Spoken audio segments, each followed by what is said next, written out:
Do you want to create a countdown on Snapchat?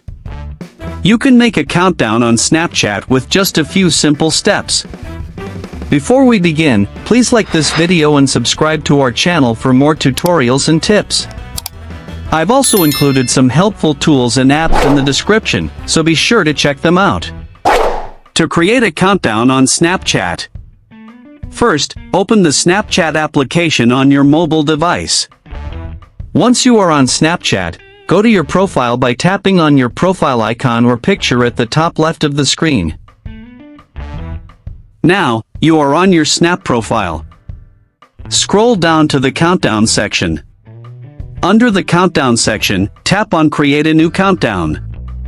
Now, a new screen appears. Add your countdown title under the Add a Title section. Once you have added the title, select the date and time for the countdown. If you want to share this countdown with specific friends, tap on Share with Friends and choose their Snapchat usernames. Once selected, tap on the Next button. Now, review the countdown details and tap on the Create button at the bottom of the screen. Your countdown will be visible to the selected friends and others.